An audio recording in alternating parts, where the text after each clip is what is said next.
Hi అండి, అందరికీ నమస్కారం. ఫ్రెండ్స్, ట్రేడింగ్లో అందరూ ఒకటే అనుకుంటారు. చార్ట్స్ గుర్తుపెట్టుకోవాలి, ప్యాటర్న్స్ కంఠస్థం చేయాలి. అలా చేస్తే అవే ప్యాటర్న్స్ మళ్ళీ మళ్ళీ రిపీట్ అవుతాయని. కానీ ఫ్రెండ్స్, ఇది పూర్తిగా తప్పుడు ప్రచారం. ఇది ట్రేడింగ్ మీద ఉన్న ఒక పెద్ద అపోహ. ఎందుకంటే ఏ ఒక్క ప్యాటర్న్ కూడా ఇంకో ప్యాటర్న్ లాగా సేమ్గా ఉండదు. ఒక ప్యాటర్న్ తయారైందంటే కోట్ల మంది ట్రేడర్స్లో ఎంతమంది బయ్యర్స్, ఎంతమంది సెల్లర్స్, వాళ్ళు తీసుకున్న లాట్స్ క్వాంటిటీ, ఏ ధర వద్ద, ఏ సమయంలో, ఏ భావోద్వేగంతో అన్నీ ఒకేలా కలవాలి. ఇది కోట్ల మందిలో సాధ్యమా? కాదు, అసాధ్యం. మనిషిని పోలిన మనిషి ఉండడు అన్నది ఎంత నిజమో, ఒకరి వేలిముద్రలు ఇంకొకరి వేలిముద్రలతో సరిపోవు అన్నది ఎంత నిజమో, ఇది అంతే నిజం. చార్ట్ ప్యాటర్న్స్ విషయంలో కూడా నిన్నటి చార్టు ఈరోజు కొంచెం ప్రాబబిలిటీ ఇవ్వచ్చు. ఎందుకంటే నిన్నటి చార్టుని అందరూ ఒకేసారి అబ్జర్వ్ చేస్తారు. ఇది ఖచ్చితత్వం కాదు, ఇది కేవలం ప్రాబబిలిటీ మాత్రమే. దాన్ని మనం మేనేజ్ చేయాలి. ఇక్కడ చాలామంది తప్పు చేస్తారు. చార్టుని మైండ్లో స్టోర్ చేస్తారు. చార్టు మన మైండ్లో కాదు, మన నర్వస్ సిస్టంలో స్టోర్ అవ్వాలి. మైండ్లో స్టోర్ చేస్తే ఏమవుతుందో తెలుసా? మైండ్కి అన్నీ కావాలి. ఇంకొంచెం కన్ఫర్మేషన్, ఇంకొంచెం క్లారిటీ, ఇంకొంచెం సిగ్నల్స్. తీసుకో, వద్దు, ఆగు, ఇంకొంచెం చూడు. ఈలోగా ట్రేడ్ స్లిప్ అవుతుంది, స్టాప్ లాస్ పెరుగుతుంది, టైమింగ్ పోతుంది.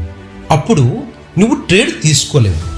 అదే చార్టు నీ గట్స్తో చెప్తే నువ్వు స్పాంటనియస్గా ఎగ్జాక్ట్ టైమింగ్లో ట్రేడ్ తీసుకుంటావు. స్టాప్ లాస్ చిన్నదిగా ఉంటుంది. ట్రేడ్ ఫెయిల్ అయినా నీ లోపల పెద్ద తుఫాన్ రాదు. ఫ్రెండ్స్, ఒక ట్రేడ్ తీసుకునే ముందు మన మనస్థితి ఎలా ఉండాలంటే ఫ్లెక్సిబుల్గా ఉండాలి. ఏది జరిగినా అక్సెప్ట్ చేసే మైండ్ సెట్ ఉండాలి. యుద్ధానికి వెళ్ళిన వ్యక్తి నేను తిరిగి వస్తాను అనే ఆశతో వెళ్ళడం. అలాగే ట్రేడింగ్ కూడా అంతే. ఏ రోజు మన రోజు అవుతుందో, ఏ రోజు మార్కెట్ మనకి విరుద్ధంగా ఉంటుందో ఎవరికీ తెలియదు. దేవుని ఎలా ప్రొడక్ట్ చేయలేమో మార్కెట్ని కూడా అలాగే ప్రొడక్ట్ చేయలేము. అందుకే శరణాగతితో అనుసరించాలి. ట్రేడింగ్ అయిపోయాక చేయాల్సిన రొటీన్ చాలా ముఖ్యం. మొదట తప్పనిసరిగా జర్నల్ రాయాలి. జర్నల్లో ఏముండాలి? తీసుకున్న ప్రతి ట్రేడ్, ఆ సందర్భం, ఎందుకు ఆ ట్రేడ్ తీసుకున్నావు, నీ యాక్సెప్టెన్స్ ఎంత శాతం, ఎన్ని సిగ్నల్స్ ఉన్నాయి, ఎగ్జిట్ ఎక్కడ, ఎందుకు, ప్రతి ట్రేడ్ వెనుక బ్యాక్ టెస్ట్ ఉండాలి.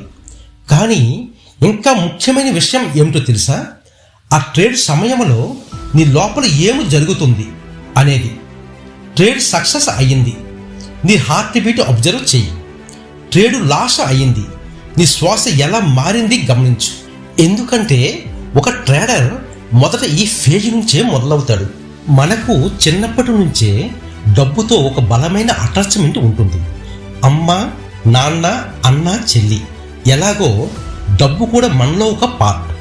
అందుకే డబ్బు పోతే మనకు నొప్పి అవుతుంది.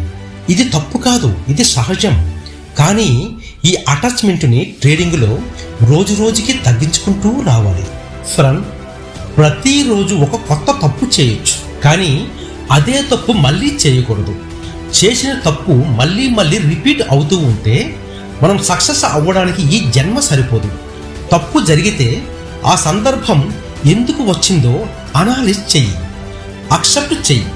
ఇగ్నోర్ చేస్తే అది మళ్ళీ రిపీట్ అవుతుంది. ట్రేడింగ్లో ఒక సీక్రెట్ చెప్పనా? ప్రతి దాన్ని యాక్సెప్ట్ చేయడం. యాక్సెప్ట్ చేస్తే ఏది నీ నుండి పోదు. ఇక్కడ అసలు హీరో మేనేజింగ్. జర్నల్ రాసిన తర్వాత ట్రేడింగ్ ప్రపంచం నుండి పూర్తిగా బయటకు రావాలి. ప్రాఫిట్తో యూఫోరియా అయినా, లాస్తో ప్యానిక్ అయినా రెండింటినీ వదిలేయాలి. కొంతమంది మెడిటేషన్ చేస్తారు, ఇది ఫస్ట్ ప్రయారిటీ. నేను వ్యక్తిగతంగా కొంతసేపు మెడిటేషన్ చేస్తాను. యూఫోరియా ఎక్కువగా ఉంటే గ్రౌండ్కి వెళ్ళి అది పూర్తిగా బయటకు వచ్చే వరకు రన్నింగు, ఎక్సర్సైజ్ చేస్తాను. తర్వాత నా ఫ్యామిలీతో హ్యాపీగా ఉంటాను. ఫ్రెండ్స్, మళ్ళీ ఒక సాధారణ మనిషిగా మారాలి. ఏ ట్రేడు గుర్తుండకూడదు. మోస్ట్ ఇంపార్టెంట్, రిఫ్రెష్ అవ్వాలి. పడుకునే ముందు ఒక్కసారి చార్టుని పూర్తిగా ఫోకస్తో చూడాలి. సపోర్ట్ అండ్ రెసిస్టెన్స్, ఇంకా ప్రతి క్యాండిల్ బిహేవియర్ని గమనించాలి. ప్రతి క్యాండిల్కి ఒక స్టోరీ ఉంటుంది. ఒక్క రోజులో కాదు, స్లోగా చార్ట్ రీడింగ్ అర్థమవుతుంది. వదలకూడదు. ఇక్కడ నిద్ర పాత్ర చాలా కీలకం. కనీసం 6 గంటల నిద్ర తప్పనిసరి. నిద్ర లేకపోతే డిసిషన్ మేకింగ్ పోతుంది, పేషెన్స్ పోతుంది, డిసిప్లిన్ పోతుంది. నిద్ర ట్రేడింగ్లో ముఖ్య పాత్ర పోషిస్తుంది. మరుసటి రోజు ఉదయం ఏమీ గుర్తు లేకుండా హ్యాపీగా నిద్ర నుంచి లేవాలి. లేచిన వెంటనే 5 నిమిషాలు మెడిటేషన్లో కూర్చోవాలి. మెడిటేషన్ ముందు, మెడిటేషన్ తర్వాత ఆ ఫీల్ని డీప్గా అబ్జర్వ్ చేయాలి. కాలకృత్యాల తర్వాత అద్దం ముందు నిల్చొని నీకు నీవే ప్రౌడ్గా ఫీల్ అవ్వాలి. నేను నా మైండ్ని నా కంట్రోల్లో పెట్టగలను అని నీతో నువ్వే చెప్పుకోవాలి. తర్వాత ఎక్సర్సైజ్, స్నానం, లైట్ టిఫిన్ వల్ల నీ బాడీలో ఎలాంటి మార్పు రాకూడదు. మార్నింగ్ లేచాక అస్సలు చార్ట్ చూడకూడదు. అది ఎగ్జామ్స్కి వెళ్తున్న విద్యార్థిలా ఉంటుంది. ఒక్క ప్రశ్న చూసినా అదే తలలో తిరుగుతుంది. ట్రేడింగ్లో కూడా అంతే. ఒక్క సెటప్ ముందే చూసావంటే చార్ట్ తెరిచిన వెంటనే ఇది అదే అనుకుని ట్రేడ్ తీసుకుంటావు. అప్పుడు నువ్వు ట్రేడ్ చేయడం కాదు, నీ ఫిక్షన్ మైండ్ సెట్ ట్రేడ్ చేస్తుంది. అక్కడే ఇగో ఎంటర్ అవుతుంది. అదే నీకు ఎఫెక్ట్ అవుతుంది. చార్ట్ ముందు కూర్చునే టైంకి నీ మైండ్ పూర్తిగా ఖాళీగా ఉండాలి. నువ్వు నేర్చుకున్నది, ప్రాక్టీస్ చేసినది అంతా నీ నర్వస్ సిస్టంలో స్టోర్ అయి ఉంటుంది. సిచ్యువేషన్ వచ్చినప్పుడు అది సహజంగానే స్పాంటనియస్గా యాక్షన్లోకి వస్తుంది. దాని గురించి ముందే ఆలోచించొద్దు. చార్ట్ ముందు న్యూట్రల్గా కూర్చోవడం నేర్చుకోవాలి. ఇది ఒక్క రోజులో రాదు, ఇది ప్రాక్టీస్. ఇక్కడ నీ పాత హ్యాబిట్స్ అన్నీ రీబిల్డ్ చేసుకోవాలి. ముందు ఉన్నవేమీ పనిచేయవు. స్లోగా ఒక్కొక్కటిగా కొత్త హ్యాబిట్స్ అలవాటు చేసుకోవాలి.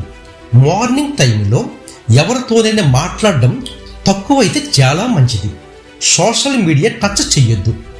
మెసేజ్లు ట్రేడింగ్ అయిపోయాకే. ఇంకో ముఖ్యమైన విషయం, నీ మైండ్లో పెండింగ్ వర్క్స్ ఏవి ఉండకూడదు. ఉన్నా వాటికి సమాధానం నీ దగ్గరే ఉండాలి. వర్రీ ఉండకూడదు. ఎక్కడికైనా వెళ్ళాల్సి ఉంటే ఫంక్షన్ అయినా పని అయినా ఆ రోజు ట్రేడింగ్ చేయకపోవడమే మంచిది. చేయాల్సి వస్తే తక్కువ క్వాంటిటీతోనే చేయాలి. ఫిక్స్డ్ స్టాప్ లాస్తో మాత్రమే. ఆ ట్రేడ్ ఫెయిల్ అయితే అక్కడితో ఆపేయాలి. మళ్ళీ ట్రేడ్ చెయ్యొద్దు. నీ ట్రేడింగ్ రూములో నువ్వు సింగిల్గా ఉండాలి. నువ్వు చార్ట్లో చూసే ఆ దేవుణ్ణి ఇతరులకు చూపించాలని ప్రయత్నించొద్దు. ప్రయత్నించి చూడు. నీకు కనిపించే ఆ చార్ట్ దేవుడు వేరే వాళ్లకు కనిపించడు.